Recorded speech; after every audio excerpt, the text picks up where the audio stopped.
We're already coming up, so I'm going to bring a queue up. Just start, and I'll send you a message here when he's on. Sounds good.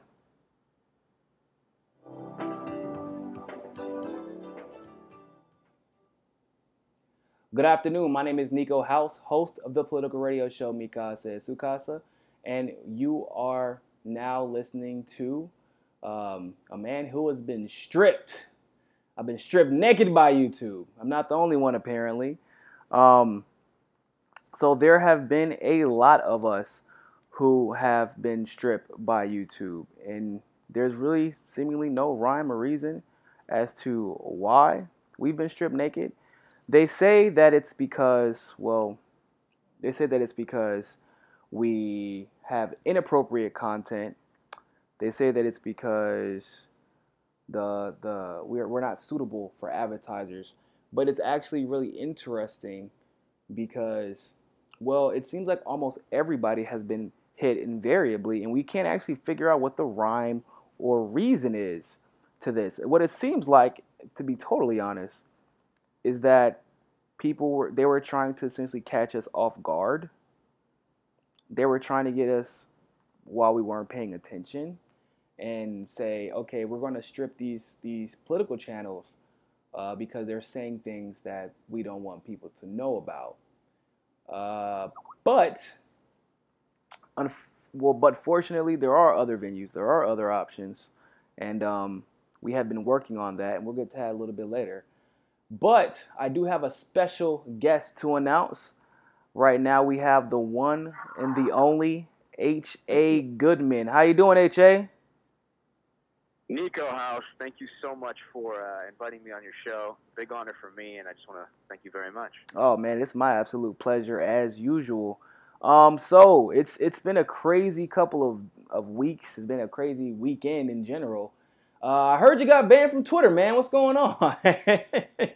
Well, it's this thing going on. I really don't know what's going on. It's when people are speaking the truth, or when people are speaking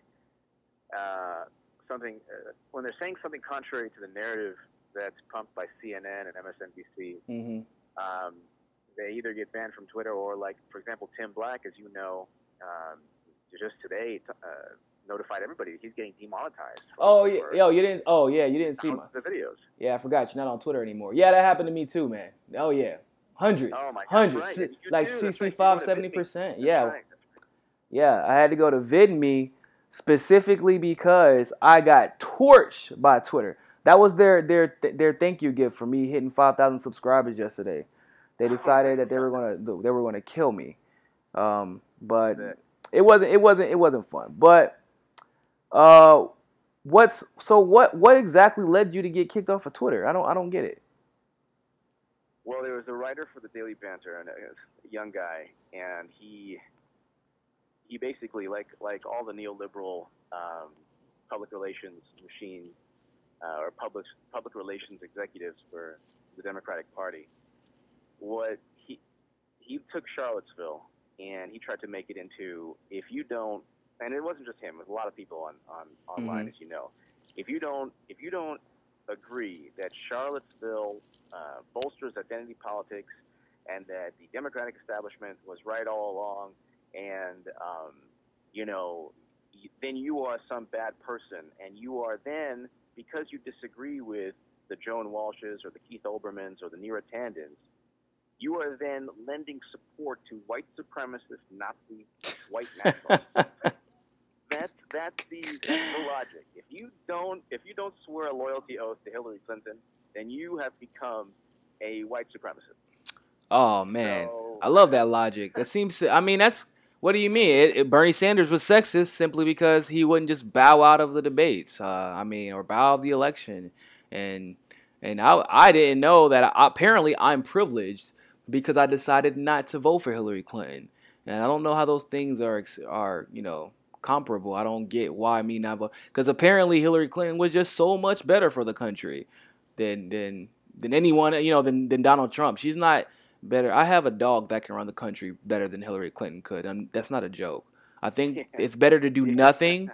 I really think it's better to do nothing for 4 years than what Hillary Clinton would have done had she had taken office. But But I agree with you. I agree with you. I agree with you that the Charlottesville thing, it's obviously much more complex than what people are trying to make it out to be. I don't agree with Alex Jones that Jewish people are dressing up in outfits and bro, that dude's crazy. I'm like, yo, no wonder your wife divorced you.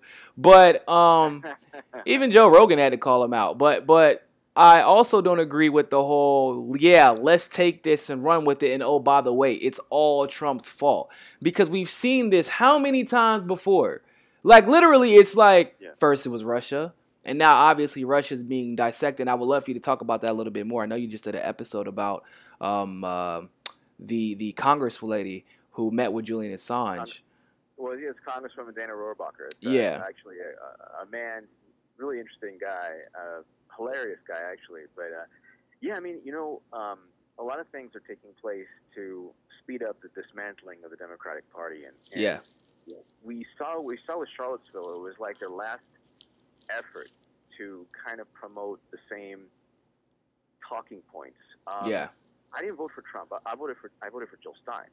Yeah, and then I wrote, as 100 plus articles for Bernie Sanders in the Hill, the Huffington Post, and Salon. So I am definitely not. I don't like Trump's policies. You and I, we didn't vote for him, but we didn't vote for Hillary. Same with Tim Black. So the thing is, we wanted structural change. We want structural change. We want, to really tear up the prison industrial complex. Absolutely. Yes. So people are not, in terms of unarmed black citizens getting killed. We can name Trayvon Martin, Tamir Rice, John Crawford, Philando Castile, Philando Castile, Eric Garner. This all happened under not Trump but Obama. Yeah. So when Charlottesville takes place, and this is what I don't like. When Charlottesville takes place, and it's like these neo-Nazi skinheads, and then they twist it to, we have to fight fascism. It's like, well, why don't you start with the Democratic Party first? Then you can go with the Republican Party, and then both parties, and fight the fascism that exists in our country. We jail people without any trial in Guantanamo Bay. We invade countries. We drone people without trial. There's people in jail for just possession of marijuana. So it's like a plant. And so my thing is, you go ahead, you try to spin Charlottesville and say, okay, well, this is Trump. Trump did all of this. But they don't say that Obama killed Philando Castile, or Obama killed Eric Garner, or Obama poisoned people in Flint. They don't say that. Or Obama let Native American holy ground get just obliterated by business interests and private interests. They don't say that Obama caused a girl to lose her eye across another one, their arm, a student to lose their arm by not speaking out and not acting, when obviously there was clear laws being broken, especially as we know now, because it's been revealed that, they did break a law. There should be ramifications, but Obama didn't discover that. He didn't force anybody to deal with that. Obama kind of sat back and rode the wave. Are we going to say that Obama is racist against Native Americans? He made a bunch of promises he didn't keep. It's specifically to the Sioux tribe, actually. Specifically to that tribe. Like with the Confederacy. So remember when the Confederate flag was a huge thing in 2015? Those people rode through the streets of North Carolina doing almost the exact same thing that they did in Charlottesville, except for they were on horses and trucks and all kinds of crazy stuff. That happened under Obama. The HB2 in North Carolina, the quote unquote bathroom bill, that happened under Obama. We can't. So what we're gonna say? Trump bolstered racism. And to a degree, I would say he bolstered maybe prejudice and discrimination. But racism has been here. It really has. I've told people this. I was like, there is no difference from Obama and Trump. Like Alabama, if Hillary got elected, for example, was not going to all of a sudden become New York or like L.A. It was going to stay Alabama. Same thing in New York. New York wasn't all of a sudden going to become Mississippi because Donald Trump gets elected. The issues that we have are, like you said, they're structural, and they need to be dealt with at the local levels and at a cultural level, not like Donald Trump can only say so much to fix things. Now he can say a little bit to hurt things, and he hasn't responded correctly. But his responses are not solely responsible for the outcomes that we've been seeing recently. Yeah. No, I agree with you 100%. I mean, Trump should have said in the very beginning, look, I condemn the neo-Nazis and the Klan and the people on the right who are spewing hate. Yeah. But the issue here is that there's this like weird kind of mentality, like, oh, it's good to punch a Nazi. That'll make sure that the hate will be destroyed. And like, look, Heather Heyer, she's gonna live. She's a hero. She's gonna live. Her memory will live forever. That's 100%. I'm not saying they were peaceful counter protesters, but then there were some counter protesters that weren't peaceful. Yeah. And that's like Jake Tapper, and then a New York Times reporter actually on Twitter said that that some of the counter protesters were just as hateful as the crazies on the right. So my thing is, in Trump's awkward, typically awkward style, he didn't do what he needed to do initially. Then it was blown to. Then it was just. I mean, there's such hysteria, and like within the neoliberal Democratic Party. Oh well, Trump caused it. So because he didn't condemn it in the right manner, he caused it, and he's like a party to terrorism and to all this. It's like you said, they were marching all throughout Obama's administration and Clinton's administration, and Bush and Clinton. These people are the ACLU protected their right to protest on the freedom of speech that they have. That doesn't mean that they're right. Exactly. Obviously, they're not right. Obviously, that they're spewing insane, crazy talk. Yeah, exactly. But it's like I would love for people to care more about the fact that Hillary Clinton took prison lobbyist money in 2015. Mm-hmm. And that's the structure. Those are a lot of prison lobbyist money. Exactly. So, but getting to the Russia, there was the Russia nonsense. There was a groundbreaking article by a journalist named Elizabeth Ross at Disobedient Media, and it quoted the work of the Forensicator, which is a cyber analyst, and Adam Carter, another cyber analyst. And the three of them just basically broke down the fact that Guccifer 2, it was basically a fabrication of the DNC and CrowdStrike to kind of muddy the waters, to make it seem that WikiLeaks was tied to Russia and that Russia did all of these things. And so what happened was they found out just through basic logic and the speed at which the Guccifer 2.0 files were downloaded, because they found out the speed, and it was impossible to have been hacked if they were copied locally. Yeah, I covered that yesterday. Yeah. That's right. You did. And I know that, all of this ties in, like you, Jared, and Elizabeth with the DNC lawsuit. Then you have the Imran Awan getting indicted today. Mm-hmm. Then you have Dana Rohrabacher meeting with Julian Assange. Mm-hmm. Now you have former NSA official Bill Binney, who's like a legend in the NSA. He has his own organization with former intelligence officials. They think it's, from day one, they were saying it's all nonsense, and they've bolstered the Disobedient Media report saying that, it's the Guccifer 2.0 files could never have been hacked.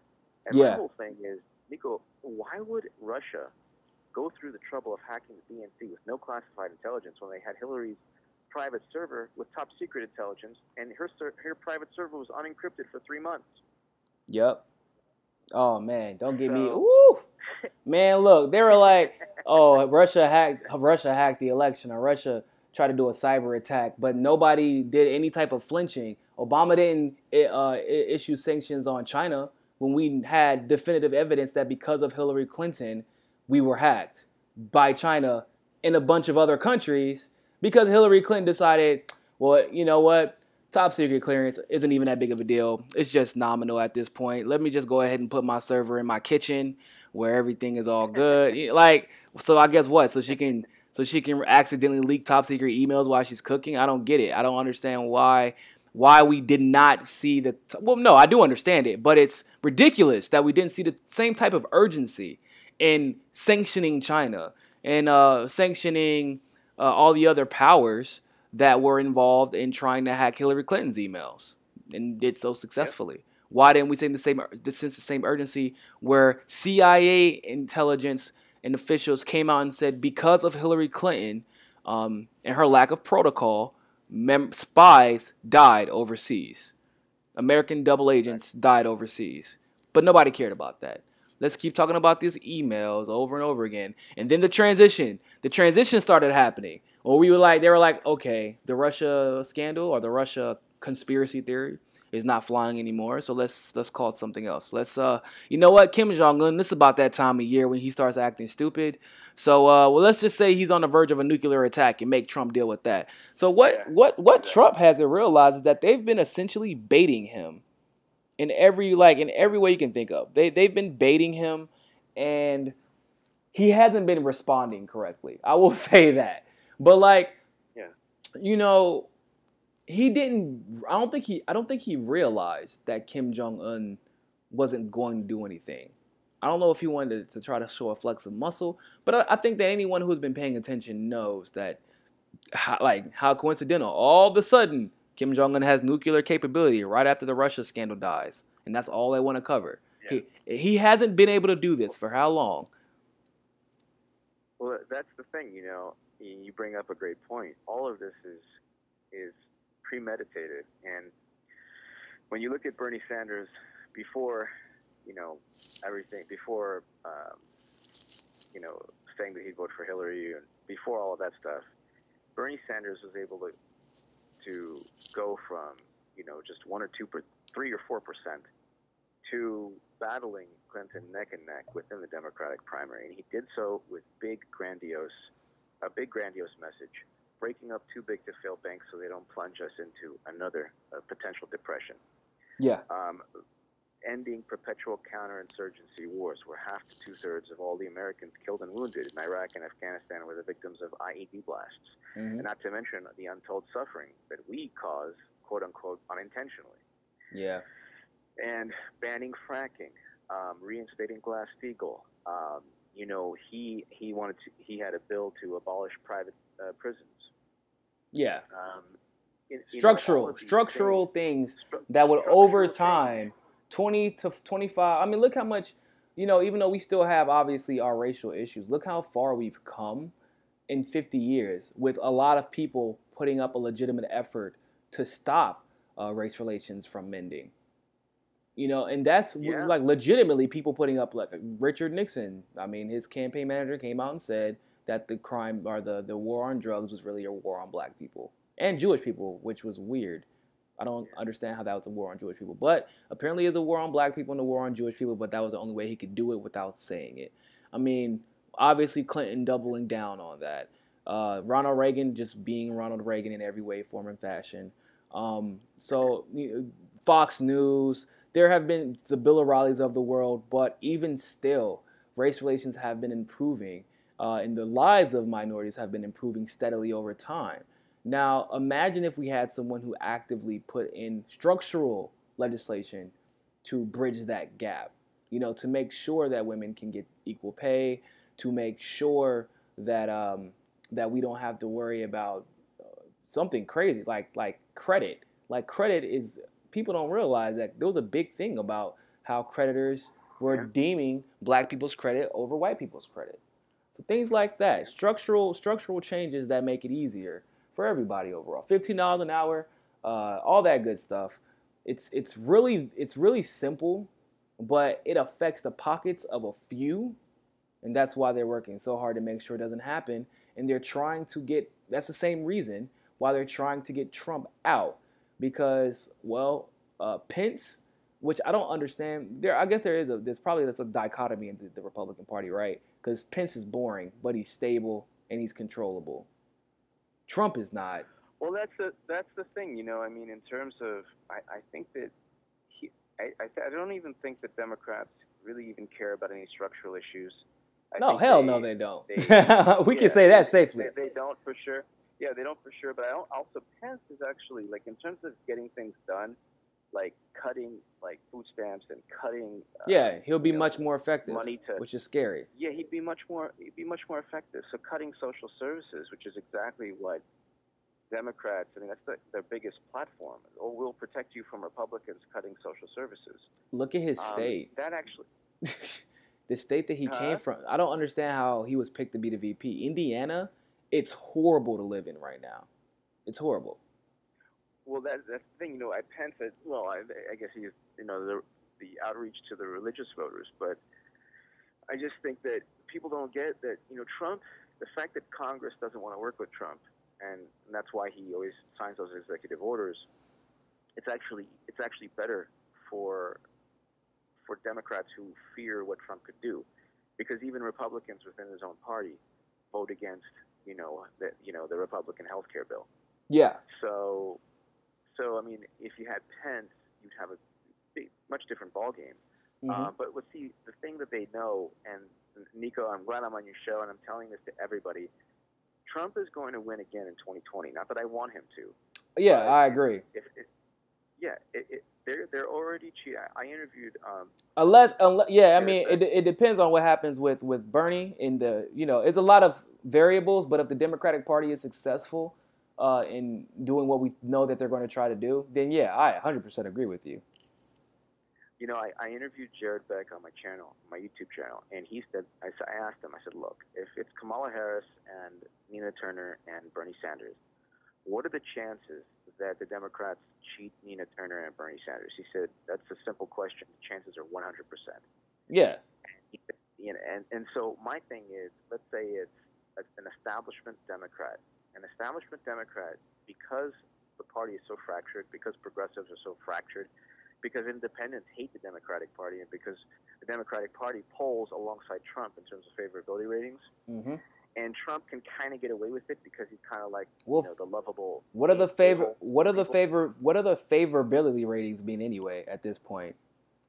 The polls are nonsense. Like, they were wrong. They're 100% wrong. But like in terms of if you want to just look into the future and say, okay, the writing's on the wall, Democrats can't win using the same strategies that they used to lose. And they're still doubling down. They're going to lose again. And I think once they lose again, you're going to see, like, Rachel Maddow and Joy Reid, like, they're not going to work at MSNBC anymore. You think so, huh? Yeah, I think so. I think that all of this is like the last stand, the neoliberal last stand. And then what's going to take place when Trump wins in 2020, because the same people who are mortified, like they're just horrified at Trump's response, and oh my God, he's crazy, look what he's doing now. Those are the people who never voted for him or who never would even consider voting for him. Yeah. Those are the people also who never voted for Jill Stein or put in Bernie Sanders. So it's kind of like the same people who weren't enough to win, the same people who relied on, a certain voter base to win or a certain amount of voters to win, and they didn't win the Electoral College, which all ties into like all of this nonsense with the media. Wisconsin hasn't voted for a Republican since 1984. Michigan and Pennsylvania haven't voted for a Republican since 1988. And I don't think that what Trump, even though like I don't like what Trump's doing, and yes, I understand the media frenzy regarding a lot of the things that he said and done, but it's still not enough for a centrist establishment Democrat to get enough votes from all liberal or progressive voters in Wisconsin, Michigan, Pennsylvania, Ohio, states that have to be won. Yeah. And there's a chance he does even better, because you know what? Even though people who don't like him, like he's Satan, there are conservatives who watch my channel because my channel is devoted to like just exposing the Democratic Party. So everyone watches the channel, but all different types of people. But they love Trump. I mean, the people who voted for Trump think that he's doing great. So there's like definitely two Americas that I don't think the average, like, the Washington Post or CNN. And by the way, CNN is facing a racial discrimination lawsuit. Not that anybody knows that.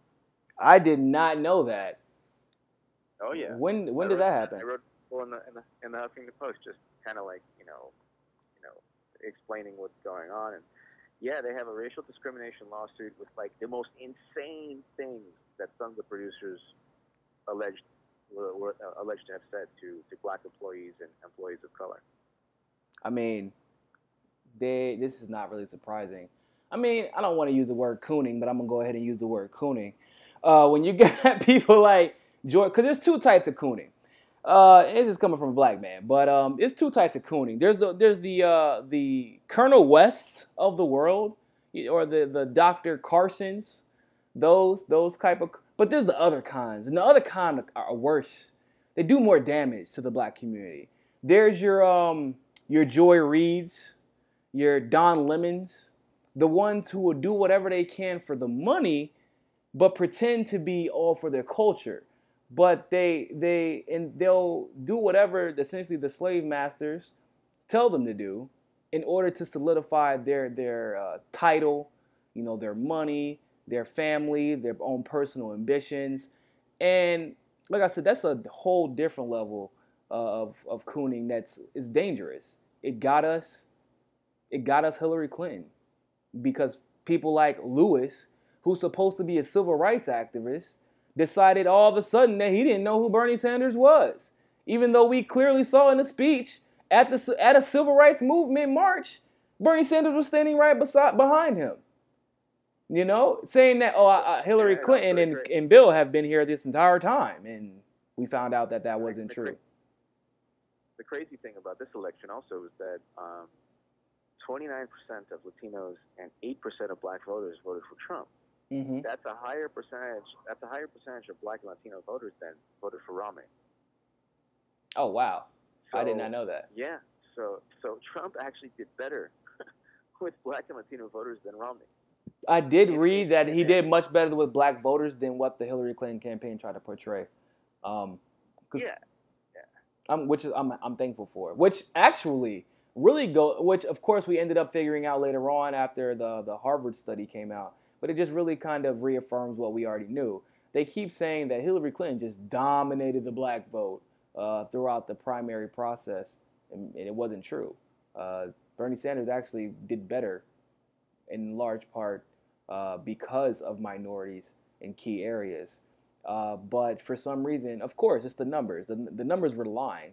We can't really say that numbers don't lie, because they were clearly lying. The polls were clearly wrong. Trump was much more popular with black people than what people pretended he was. He was surprisingly popular amongst Latinos. I wasn't really sure how that happened. Because with black people, I mean, people forget. He didn't really say a lot about us. He didn't really say anything negative like he did towards Mexicans, or coming after. Yeah, but there are a lot more conservative. There's a lot more conservative Latinos than there are conservative. There are. So you got the whole South Florida area. The Cuban population. You got a lot of the Texan Mexicans. A lot of them are conservative as well. Also in California, there's a lot of conservative Latinos in California. That's the thing. I mean, that's the thing with people that don't want to even talk to conservatives. Mm-hmm. That's that whole debate that I've been identity politics. Yeah, man. Identity politics. You can't talk to them because they don't see. The whole thing with identity politics is that what happens when a progressive who is black or Latino is then confronted on Twitter or social media by a conservative who's black or Latino. Suddenly, there's no more identity politics. It's like, okay, you have to just focus on the issues at hand. Also, the whole thing, simply saying Hillary Clinton is a woman, you've got to vote for her. That's meaningless. You should first vote for the person you trust, that you think is going to really care about the people, and hopefully make some structural change. When people say, "Oh, well, Clinton warned you about Trump, and look, are you happy with Trump?" You and I and Tim Black and others, we never said that Trump is going to be a good Democrat. Yeah, we never said that. What we said was we don't want the Democratic Party to move further to the right on so many issues that Hillary Clinton would move it further to the right. Yep. So if anything, HA, hold that thought real quick. Danny, can you turn up HA? People are saying that he sounds pretty low, but go ahead, HA. Well, I was just saying, like, if if if the Democratic Party didn't learn that their message is a failed message and that they're going to lose again, if they didn't learn the first time that they lost in 2016 because they didn't stand for any transformative structural change. You said a bunch of pretty things. I'm sorry? They just said a bunch of pretty things. Yeah, we should stand together. Okay, and then do what? Like we just gonna stand? We're gonna stronger together. Okay, to do what? Are we just gonna stay here and be strong and look at each other and be like, wow, look at all these mixed people. Look at all these pretty people. Okay, so what now? What do we do next? No, you just gotta stand there. I didn't say we're actually gonna do anything. I'm just saying we're stronger just in case we have to do something. Exactly. And like stronger together, what, for regime change? Yeah, that's exactly what it would have been. You know, to bail out Wall Street and, you know, to just basically keep everything the same. You know, when I voted for President Obama twice, and I know, man. You know, when the first, you know, in 2008, when I voted for Obama, I was just so happy, and I said, you know, everybody I think felt that there was going to be some real change. You know, we had this like the biggest moron on the planet, Bush. Yeah. And I mean, Bush was. This is how like crazy people are nowadays. They're like, well, Bush was bad, but Trump is crazy. I'm like, no, Trump is bad, and yeah, I didn't vote for him, but he's not Bush. Bush actually, you know, got us into the Middle East. The Middle East is in flames because of Bush, Cheney, and Rumsfeld, and it's the same neoconservatives that ran the Bush White House are now in the Democratic Party, you know, advising on foreign policy to Hillary Clinton. The whole regime change, the concept of regime change is a neocon concept. Mm-hmm. But, I mean, I think that, you know, they're doubling down on Russia. They know it's a failed strategy. They know they have no evidence. James Clapper, a director of national intelligence, has zero evidence of Trump-Russia collusion. Neither does Dianne Feinstein or Maxine Waters when they were asked directly. The DNC would never give its computer service to the FBI. Yeah. They only relied on CrowdStrike, third-party tech firm. Mm-hmm. So even CrowdStrike's not certain. Nobody's certain. And look, I mean, look at all the scandals. You have the DNC fraud lawsuit that you and Jared Beck and Elizabeth Beck are waging against a very corrupt Debbie Wasserman Schultz in the DNC. Nobody's talking about that, unfortunately. I mean, there are people talking about it, but the mainstream is only about it's just overt collusion. Like, what can we do to help the Democratic establishment? If there's anything else, DNC lawsuit, let's not talk about it. If it's the Awan scandal, let's not talk about it. You know, if it's the Clinton email scandal, it's still ongoing. Let's not talk about it. So it's just a failed strategy. I mean, I think that, you know, Niko, you're definitely the future of the progressive movement or of politics, you know, to the left of center. So. Thank you very much. I appreciate that, man. To be honest, I don't know what I would do if I didn't have you and Tim and Jared and Liz and you know, just a lot of people in my corner. To be honest, I guess people don't know. For those of you who do not know, I'm 28 years old. When I started this, I was 26, turning 27. God knows, I was happy when 200 people were following my public figure page. I was like, oh my God, 200 people listening to me. And then, you know, as things evolved and it got kind of crazy and people just kind of started mounting things on my shoulder, like, you can handle it. You can handle it. Hey, okay, we actually need you to save democracy now. So if you could get back to seriously, the stuff I hear sometimes, and I'm just like, it's flattering and it's humbling. But like I said, I honestly would go crazy if I didn't have you and Tim and Hard Bastard. I love having conversations with him. It's oh yeah. For those of you who have not listened to Hard Bastard, go listen to him. He does lean. He's a former progressive. Leans a little bit more. I don't even think he leans conservative. I like to say he leans conservative, but it's just because some of the things he says. But if you actually you sit down and have a conversation with him, like for example, we had a conversation on his live show about Kaepernick, and he was like, "Oh, they're blackballing him, and it's because of what he's protesting." He was straight up about it. Yeah, and you know the he says some things that people do not like. So for example, he talks about BLM, which there is some problems with, not necessarily BLM. It's like with national and local politics. National politics, national level Democrats are not the same thing as your city council member, who may be just one of the most upstanding guys or females out there. That's not, you know what I'm saying? So the same thing with BLM. The local BLM chapters may not be as bad, but also we still can't neglect the fact that there is some dark money involved in the whole BLM group, which I think that that's a legitimate conversation that we should be willing to break down and have. And I like listening to his side because he's going to present facts. And at the end of the day, that's really what I care about is let's have an honest discussion based off of facts and evidence, and see where we go from there. If we agree at the end of the conversation, then we agree. If we don't, then we're and that's the thing. And that's the thing. Having a conversation, talking, discussing. It's the whole identity politics thing is, well, you did this, therefore, because you did this, or because therefore you are horrible, Satan, the devil, and you can never be spoken to, and you're banished from social media forever. Yeah, like Alex Jones, I can't stand Alex Jones because of that. You're like, because he pretends that he's not into the identity politics. Except his whole thing, that whole thing with Alex Jones, also a lot of it is, most of it is like performance type thing. Like it is definitely performance, but it's dangerous. It's not like Walter Cronkite here. It's like it's like yeah. He's like, dude, he like has this thing where he feels like the world is conspiring to let like he's a radical jihadist. That's what he likes to call Muslims, but like. He says things like, Muslims are attacking Europe, but he won't mention the fact that Paris perhaps keeps getting attacked because France has a 70% Muslim prison population.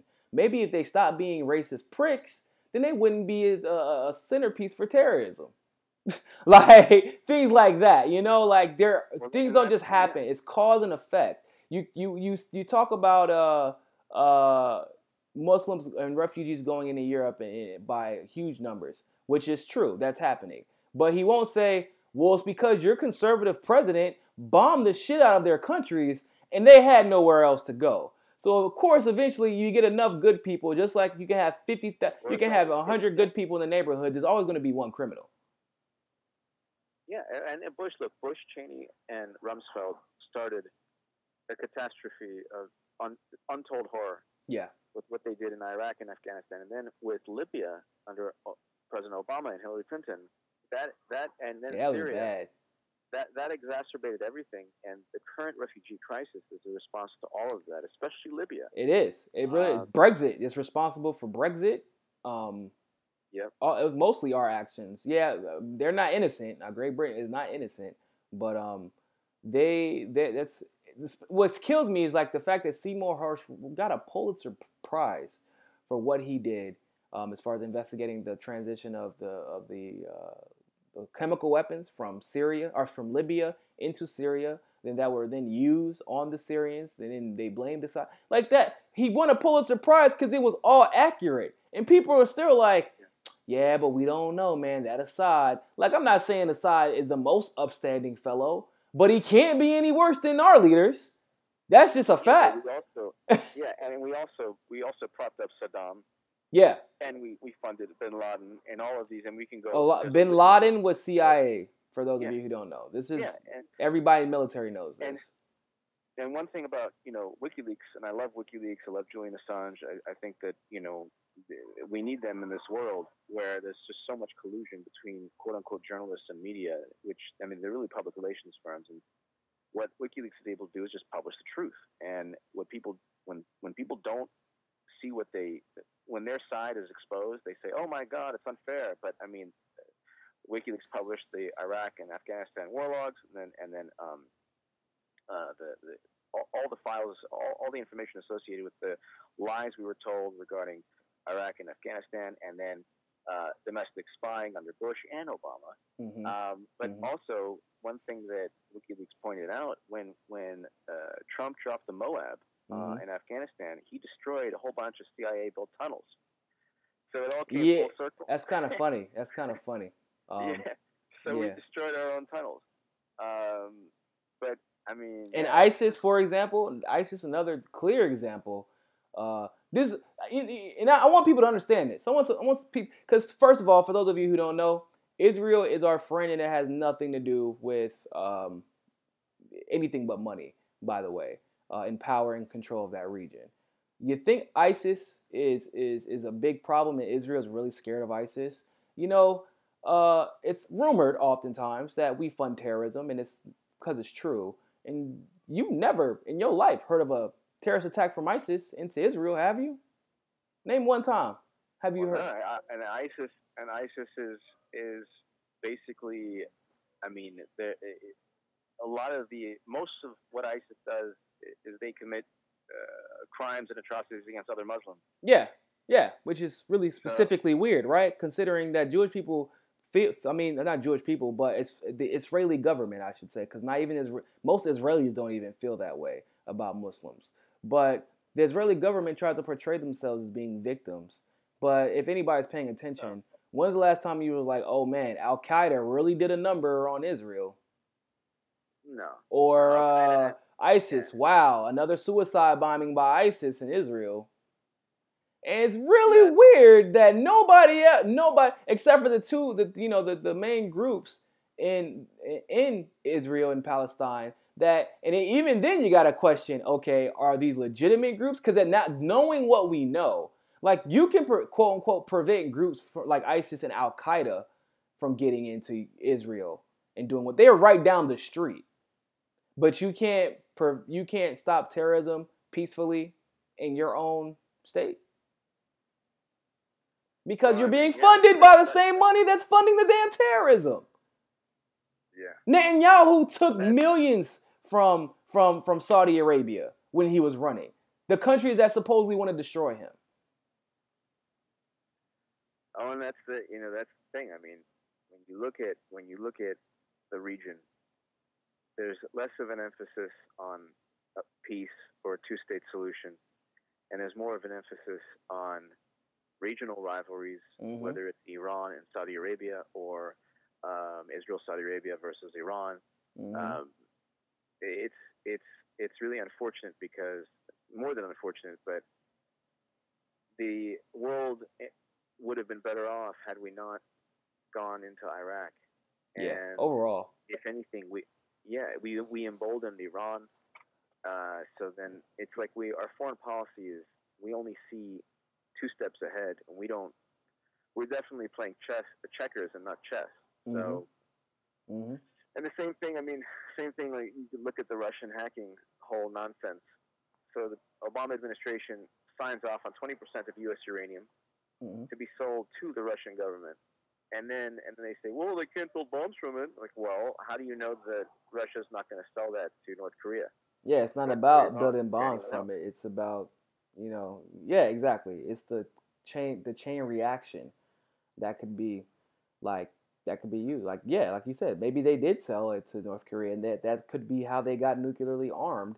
I mean, I don't really believe that they actually are, but that's the thing. I mean, but you're right. Like, that's the thing, in terms of big questions, or big issues, Democratic Party doesn't want to address. Like, they don't want to. And I think one of the biggest problems we have in terms of the Democrats or the left in this country is there's really no mainstream anti-war movement. There's no viable. There is an anti-war movement of but there are organizations, but it's almost like you bring up bringing our soldiers back home, and you're liable to be called a white nationalist. Yeah. You're right. Like, people are so like, and then there's this dumb, ridiculous argument. Well, the alt-right, the conservatives, they're not anti-war. They just don't want to waste lives in Muslim countries, or they just don't like Islam. So Ben Dixon made that argument. Yeah, it's like, no. Well, it doesn't. First of all, if someone falls into a good vantage point, what do I care what their motives are? Like, if they want to abolish private prisons or reform police so they don't kill unarmed citizens, if their motives might be different from mine, at least I want a good outcome. Yeah. But also, it's like this notion to be anti-war, you have to be so extreme, either left or right. What happened to the Joy Reids of the world or the Keith Olbermanns of the world saying, "Hey, bring our soldiers home"? Why can't they ever say things like that? Yeah, and that's actually a really, you know what? That's actually a really good point because, I mean, just for that example, so Ben was like, "Oh, we're not going to call out, we're not going to at all even pretend like we can have any type of common ground with any type of right wing person because, you know, they're not anti-war, they're just anti-Muslim and they don't want to lose lives." But like Joy Reid, you're right. Like we have almost no common ground with her. No, I would say about 95% of the time we have no common ground with her. But like you said, they're complacent. Now, I know he was talking about being blocked by, I don't know, so many people. I really don't know how much. Yeah, but you know, this is the thing. Like, Benjamin Dixon is mainstream. He is. Realize, like, the whole, like, progressive army is very mainstream. He had a past at one point where he was trying to come up in the progressive movement, where he was more left leaning, but then he started towing the line. Like he tried to imply that Julian Assange worked with Russia because he didn't produce any documents on Trump, even though if he would have done his research, Julian Assange explained many times why he didn't produce anything on Trump, because the RNC didn't have anything on Trump, which we all know that they didn't have anything on Trump, which is why they sent Christopher Steele and GPS to collect information on Trump. And Fusion GPS, excuse me, because they didn't have anything. And Fusion GPS actually has ties to the Natalia Veselnitskaya, the Russian lawyer that Trump met with. Oh, that's actually interesting. I did not know that. It's all. But no, Tim Black is gonna actually debate Ben Dixon on that issue. So hopefully they're scheduling a debate now. So I'm hoping I get to see. So Tim Black is defending WikiLeaks, and then Ben is, you know, I guess defending whatever thoughts he has. What other? There's nothing to. You can't. I mean, hopefully Ben changed his mind after what just came out today. But like, there's no stance against WikiLeaks. I want to see that debate. I know, right? Let's hope he didn't check it out. Because I'm like, yeah. You got to encourage it, Niko. You got to encourage it. Hey, look. I don't know how you're gonna. What's the argument gonna be? I don't know if I can trust Julian Assange. Well, I don't know if I can deny 100% accuracy. I don't know how you. How do you argue against 100% accuracy?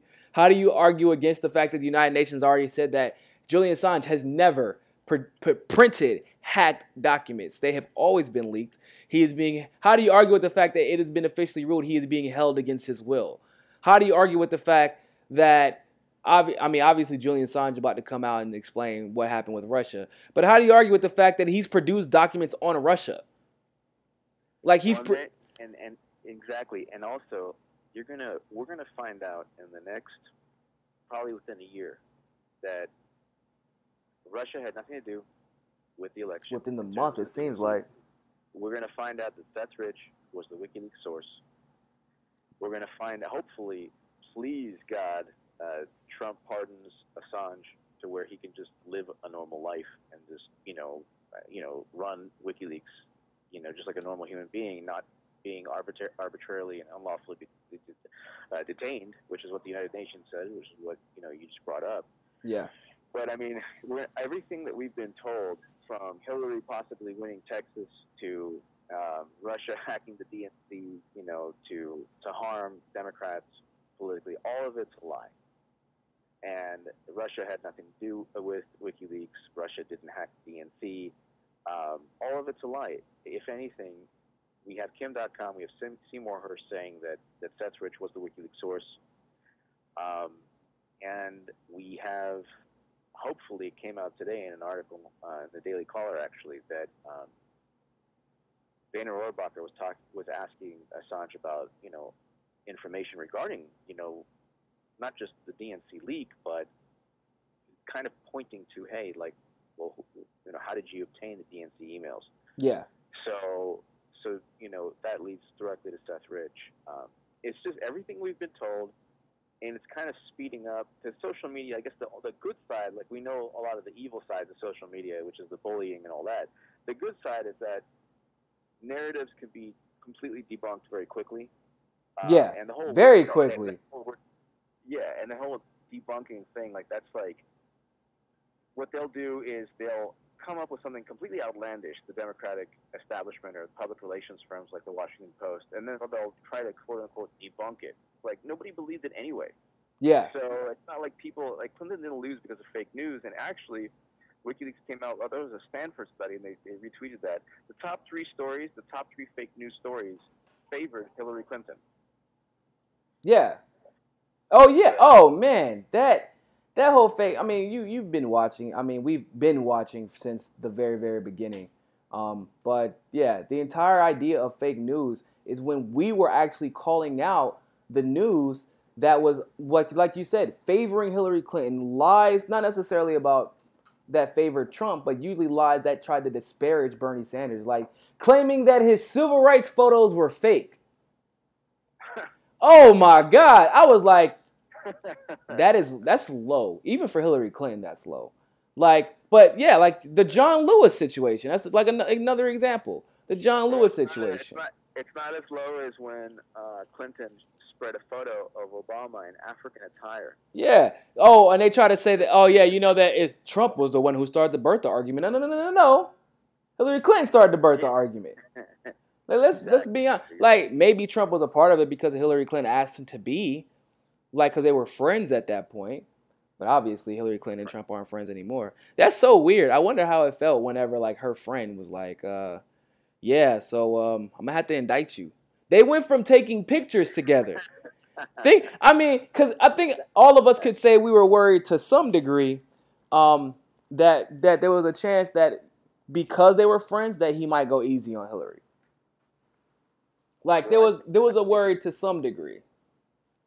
I think, if anything, I don't think President Obama likes Clinton, and I think that what he could have done. I agree. He could have pardoned her, and he could have said, "You know what? I'm pardoning you." Well, I thought he had to be, she had to be charged, and that she didn't want that to happen. Nixon wasn't charged with anything, but Ford pardoned him, so he just resigned. I didn't know that. He was never officially. I thought he was contingent on the charges dropping.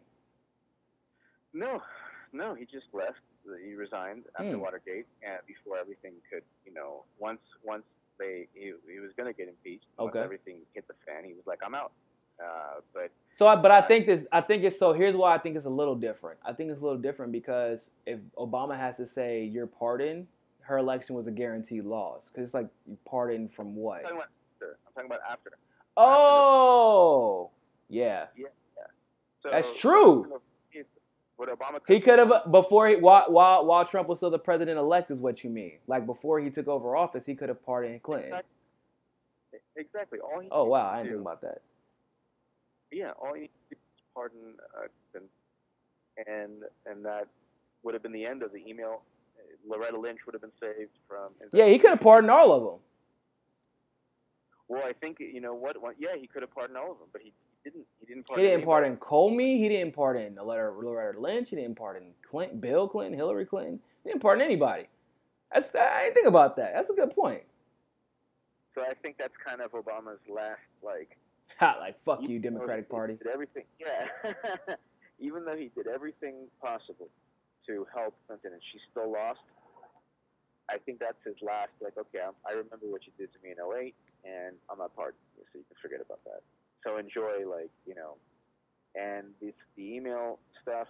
I always talk about it on my channel, and that's why, the identity politics people is, well, a lot of conservatives watch your channel.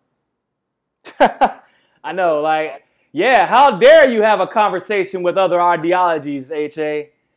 You're an alt-right bastard or alt-left. I don't know. Are you alt-left or alt-right? Because you've been called both.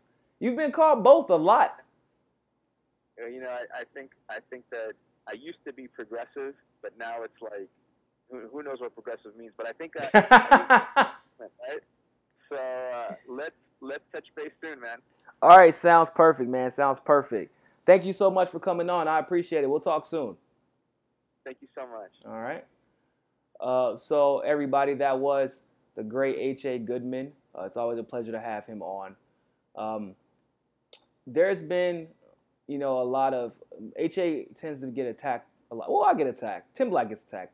Pretty much anybody who will refuse to ascribe to a particular narrative consistently, like the only narrative we care about is truth. But if you know, they want you to pick a side, and if you don't pick the side, they'll jump on you. I don't know why.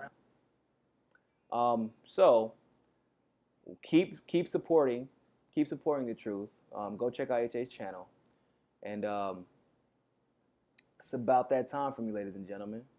So, with that being said, my name is Niko House. Thank you for watching me, Casa and Sukasa, and always remember, find your balance. Peace.